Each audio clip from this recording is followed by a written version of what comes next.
One summer day, a man named John Randolph was hiking through a remote forest in Colorado when he began to smell something terrible. Intrigued, he followed the smell until it brought him to this clearing, and in the clearing, John saw what looked like an old campsite. Now, John is out in the middle of nowhere, and so the idea that somebody was camping out here in what looked like a long-term settlement was pretty bizarre to John. And so John walked into the clearing to see what was going on, and when he turned the corner and saw the ground in the middle of the campsite, he saw something that at first he couldn't even process. It was just so horrible, it just looked fake. But eventually he realized what he was looking at was real, at which point John turned around, sprinted out of there, and began screaming for help.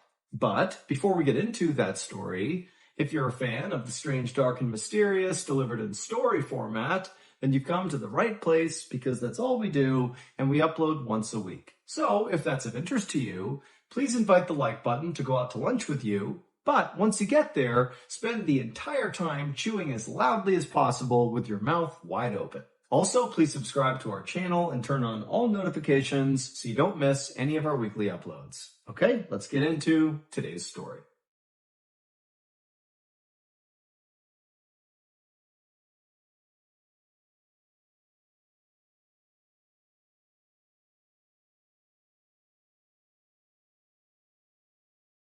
On the freezing cold night of February 8th, 1874, a 65-year-old man named Israel Swan sat around this roaring fire with a big group of men inside of this valley in western Colorado. The men around the fire, including Israel, were all gold prospectors, which meant they traveled the western United States looking for gold.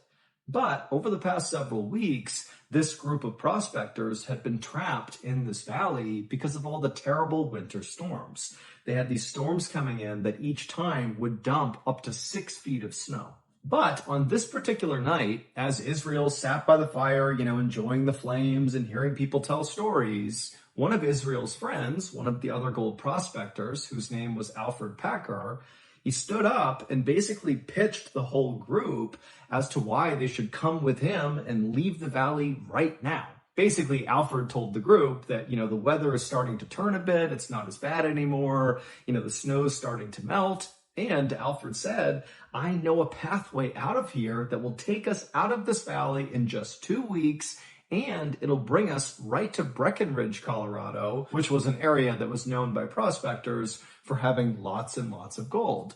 And so Alfred's basically telling them, this is a win-win. We can get out of here sooner and we can get rich. After Alfred made this pitch, he sat back down and everybody just stayed quiet for a second. And Israel, he kind of looked around and watched to see if anybody would take Alfred up on his proposition. Now, Israel knew, unlike him, most of the other prospectors didn't like Alfred. They said he was lazy and difficult. But Israel felt like that was really not the reason they did not like his friend. He believed the reason other people did not like Alfred was because Alfred had epilepsy, which meant he periodically had seizures. And because he had seizures, it kind of made him a liability for journeys like this, where, the whole group really needs to rely on everybody and everybody needs to pull their own weight. And so they were kind of worried about a guy who at any moment could just become kind of useless because he was having a seizure. But for Israel, Alfred's epilepsy really didn't matter. He didn't feel like Alfred was some huge liability. He felt like Alfred was actually very smart and quite bold. And so for him to stand up and make this pitch just kind of felt like in keeping with who he was. He was somebody that wanted to get things done, and Israel liked that about him. However, just because Israel liked Alfred, that didn't mean he was just going to naturally go with Alfred and do his big plan, but he was at least thinking about it. And as Israel was weighing out the pros and cons of, whether or not he should go with Alfred, he happened to look across the fire and he saw one of the men, this really big guy, was sitting there looking really serious and just shaking his head slowly back and forth like, no, you guys can't be considering leaving early. And then the big guy stood up and he held out his hand right in front of Alfred, basically telling him, like, don't say another word. And then this guy, while still looking at Alfred, he said, if you leave right now, all of your friends will die. And then this big guy sat back down again, and then everybody around the fire just sat there really tense for a few seconds in total silence. The big man who had just spoken was not a gold prospector. He was actually very different than the rest of the people sitting around this fire. His name was Ure, and he was a Native American chief of the Tabawatch band of the Ute tribe. And Chief Ure had actually saved the lives of everybody, Israel and Alfred included, who was sitting around this fire. Because a few weeks earlier, this whole group of gold prospectors had wound up lost in this valley, which was the valley where Chief Ure lived with his tribe, and he had found them stumbling around on the brink of death with all the snow coming down. And so Chief Ure and his people brought the prospectors some food and water. They helped them set up a campsite right near a river. And then Chief Ure told them to stay put in this campsite and ride out the winter. And then in the springtime, when the snow melts, it'll be safe for you all to leave. Now, at first, the gold prospectors were only thankful and just totally psyched that Chief Ure had found them and given them this campsite. I mean, this was great. And so they had no problem agreeing to, wait until the spring to finally leave. But now, after several weeks of being kind of trapped in this camp, the whole group was really starting to get restless. They were worried if they didn't leave soon, there'd be no more gold for them to mine. And for Israel specifically, there was even more pressure on him to go out and find gold because he had told his family that this would be his last treasure hunting adventure ever. And so he really couldn't go home empty-handed. He literally needed the gold in order to continue to survive and take care of his family. So when Alfred stood up and broke the kind of tense silence and said to Chief Ure, thank you for your concern, but I am going to leave early and I just hope others will come with me. At that point, Israel saw the conviction in Alfred, and Israel really felt like he did need to leave now. He needed to get that gold. And so Israel said, you know what? I'll go with you as well. And then after Israel said he would go, 4 other gold prospectors also volunteered to leave early with Alfred. Chief Ure could tell he was not going to change any of these guys' minds. And so even though he felt like this was a terrible idea, he shifted his focus from trying to stop them to just trying to give them as much information as he could about the area they were going to go into. And so he called all the volunteers who'd be leaving early over to him, and then Chief Ure drew a map in the dirt on the ground, and he told Alfred and Israel and the other 4 volunteers that you have to follow the river out of here. It'll bring you to this mountain range called the San Juan Mountain Range, and you cannot attempt to go over those mountains. You will not make it. You got to follow that river and go around the mountain range. And then once you do, on the other side, there will be an outpost where you can stop, get supplies, rest, and then continue the rest of the way towards Breckenridge. And then after Chief Ure had explained all this, he made sure to mark an X on his dirt map exactly where the outpost would be. And then Chief Ure just turned around and walked over to his horse and rode away. And then shortly after that, Alfred, Israel, and the rest of the gold prospectors also turned in for the night.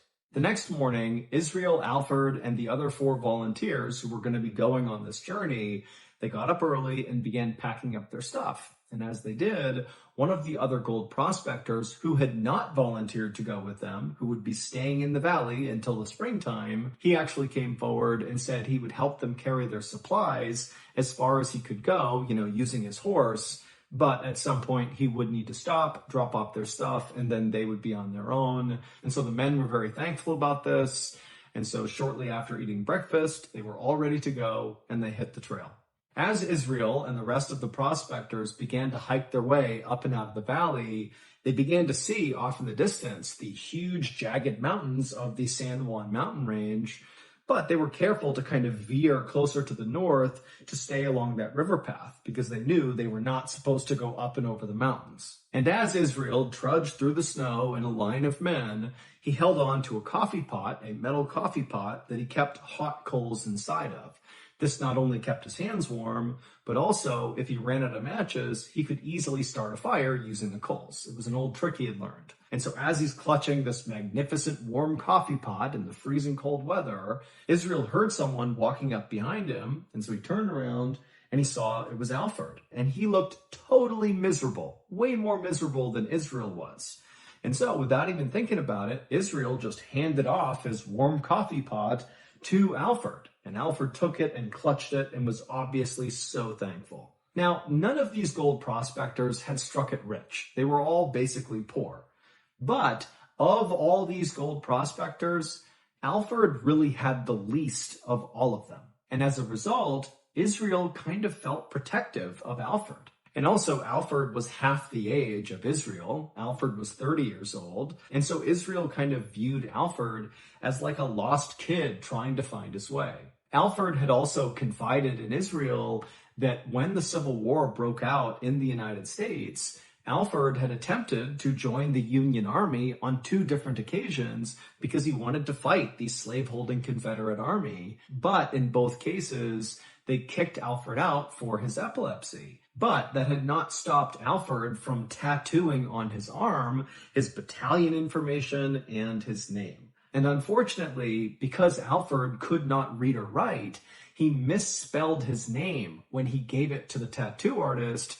And so when he got the tattoo, it did not say Alfred for his first name. It said Alfred, A-L-F-E-R-D. And from that point on, that was his name. Nobody called him Alfred. They called him Alfred. And so this was kind of embarrassing for him. And then after getting rejected from the military, Alfred had kind of bounced around from one job to the next, never really putting his roots down and never starting a family. And so again, Israel just felt like this was a guy who needed some help.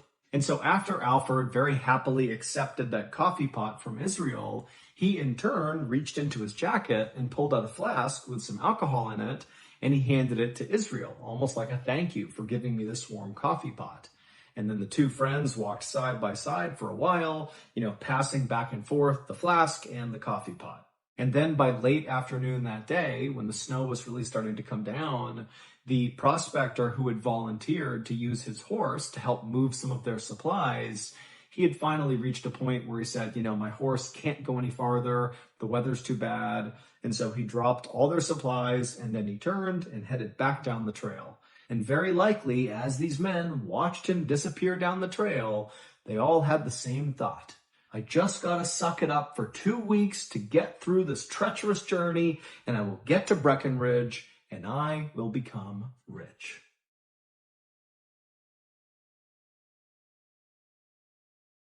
Thank you to BetterHelp for sponsoring today's video. Taking care of our mental health is no longer considered a taboo subject. However, actually asking for help when you are the one who's struggling feels just as taboo as ever. There's this fear that you'll be viewed as weak if you ask for help and show a side of you that's kind of vulnerable, when in reality, it's really the opposite.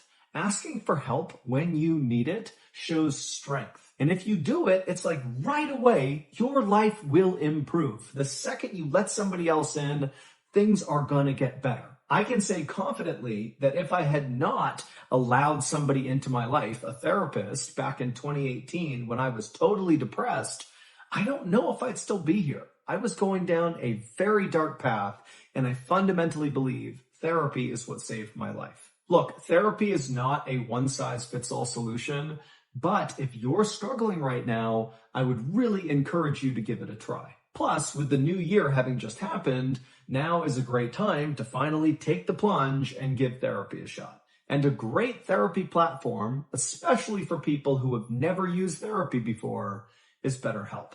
BetterHelp is a highly reviewed online therapy platform, which means you can get the help you need right from the comfort of your own home. Get matched with a BetterHelp therapist after filling out a brief survey online, and then it's up to you how you communicate with your therapist, whether it's through messaging, video, or phone call, or some combination. Also, with BetterHelp, you can switch therapists at any time at no additional cost. Go to our sponsor, betterhelp.com/MrBallen, for 10% off your first month of therapy with BetterHelp, and get matched with a therapist who will listen and help.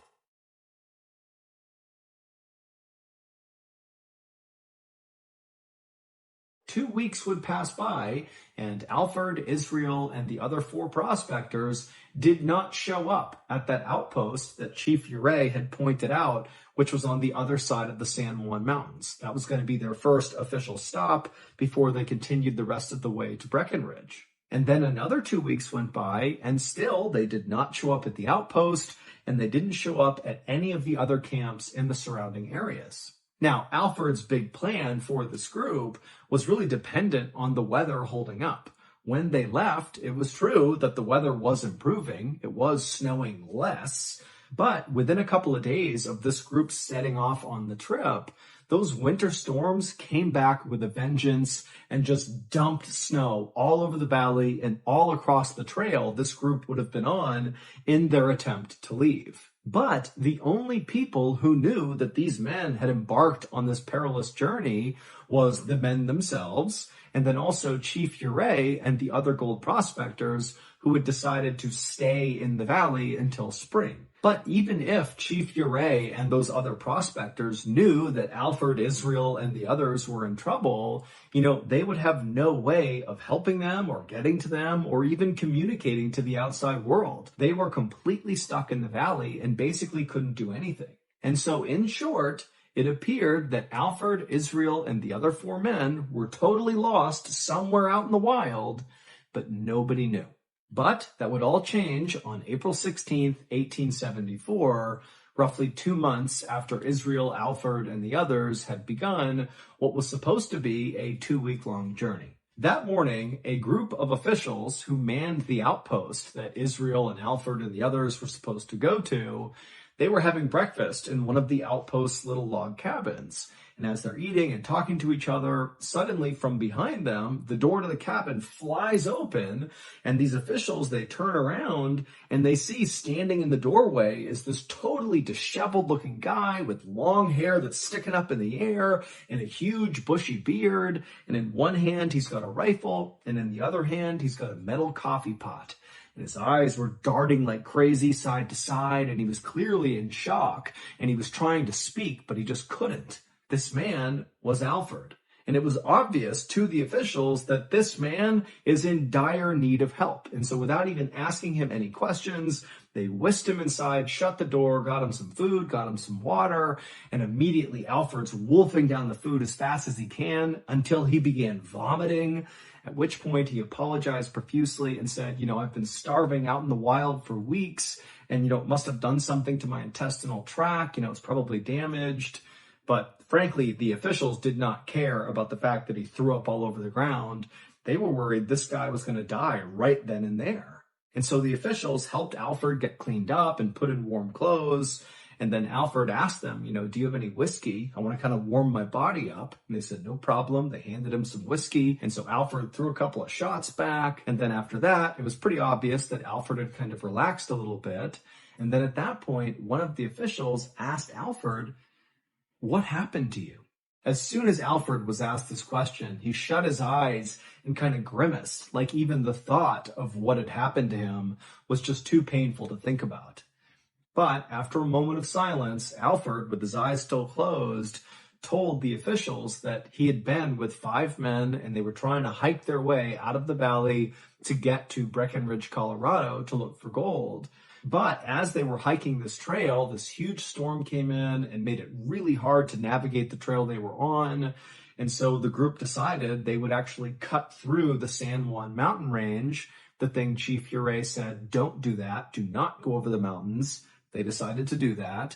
But as they were traversing these treacherous mountains, it was clear that Alfred was just not keeping up with the group. And so unfortunately, they made the decision to leave Alfred behind to die. And he knew he was being abandoned to die. And so he had to watch as his 5 friends, disappeared into the snow. But amazingly, Alfred did not die. Instead, he would spend the next nearly 2 months stumbling through the snowy forest, having no idea where he was going, eating roots and flowers and looking for shelter any chance he got. But the thing that really allowed him to survive out in the wild was when he was abandoned by the 5 others, he was in possession of that coffee pot that had the coals inside of it. And so at night, he was able to start fires. And then also at one point, he was so hungry that he cooked his leather shoes in the fire and ate them because, again, this guy is starving. And so really, he was on the brink of death when he randomly stumbled into this outpost and found this cabin. After Alfred finished telling his story, the officials were just totally shocked and silent. And Alfred eventually would ask them a question. He would say, "Have any of my men come through here? Did anybody else survive?" And they would say, "No, it's only you. We have not seen anybody else." Now, the officials did not send out a search party right away, mostly because it seemed kind of obvious that Alfred's men were likely dead by this point. It's been 2 months since they started that journey. The chances are just not good that they have survived. But even if these other men were not dead yet, the officials had no idea where to begin their search. They knew that if they actually wanted to go looking for these guys, they would need Alfred to lead the search because he's the only one who knows where they could be. But Alfred was not healthy enough to go out in the wild and lead a search. And so for several weeks, Alfred just stayed in the outpost, resting and recovering. And then finally, when he was healthy enough, he would go out and lead a search party to go find the missing men. But unfortunately, he couldn't find anything. And so it wasn't until that summer, when all the snow had finally melted, that the mystery was finally solved about what happened to those other men. On August 20th, 1874, a traveling artist named John Randolph was hiking through a forest in western Colorado, roughly in the area where those other prospectors would have been walking on their attempt to leave the valley. And as John Randolph was walking through that area, he began smelling this horrible smell. And so John followed the smell until it brought him to this clearing. And then in the clearing was what looked like an old beat-up campsite. And so, being curious, John walked into the clearing to see who was in this campsite. But when he turned the corner and saw what was on the ground in the middle of this campsite, he froze. Because on the ground in the middle of this campsite were 5 dead men all lying perfectly in a row. They were the source of the terrible smell. And right away, even though John was in shock from what he's seeing, he could tell that these 5 men did not die from something natural. One guy was missing his head altogether, and the other 4 had obvious signs of something being smashed really hard, probably repeatedly, into their heads. But that wasn't all. The other thing John immediately noticed is that the 5 bodies were in very different states of decay. 2 of the bodies were basically skeletons, but the other 3 were not. They were basically intact. Their chests had been cut and flayed open, but they all looked like they had died somewhat recently. In fact, one of the men looked so lively that it seemed like he was just sleeping, despite the gaping wound in his chest and his head that clearly indicated he was dead. Now, John wanted to turn and run away, but he had this morbid curiosity. He wanted to know what he was even looking at. What happened to these guys? And so, kind of against his better judgment, he walked a little bit closer to the bodies. And when he got close enough, he noticed something else that was totally off about the scene. When he was looking down at these men, he could tell that the wounds they had sustained, especially in their chest, looked surgical, like whoever had wounded them, whoever had cut them, had done so with an incredible amount of precision. This was not random hacks that got these guys killed. This was like a butcher carving up meat. And then John happened to look up from these 5 bodies, and he noticed just a little ways away was the remains of a burned out fire pit.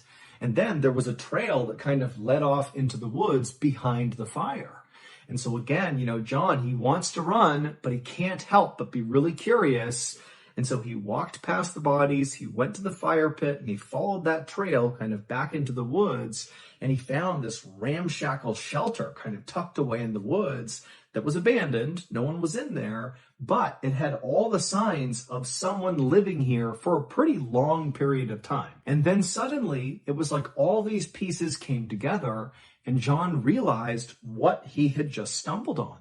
Clearly, those 5 men had been murdered, and the person who murdered them very likely lived in this camp.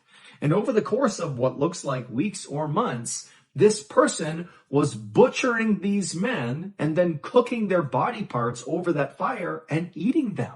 This is like a cannibal camp. And John, he's thinking, is this guy going to come back? Whoever lives here, are they coming back soon? He didn't know. And so kind of in a panic, he pulled out a sketchbook, he sketched the area, and then he turned and sprinted out of there to go find help.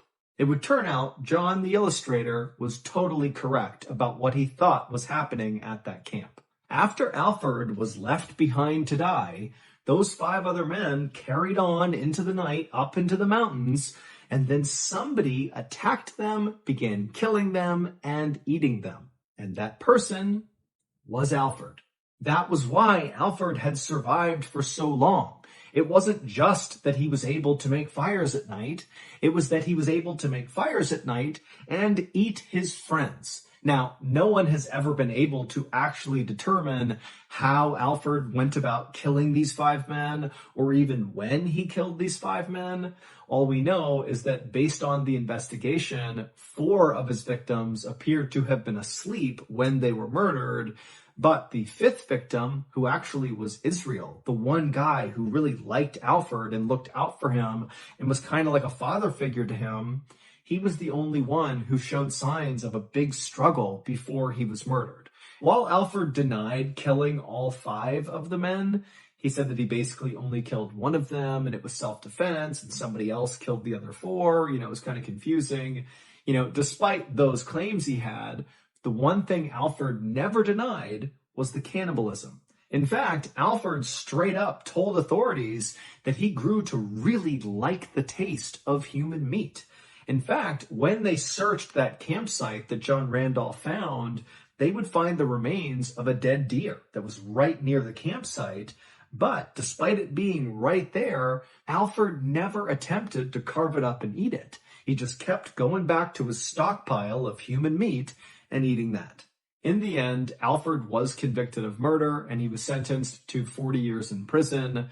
But in 1901, when he was 92 years old, he was granted parole, and right away, Alfred became a vegetarian and then died a few years later.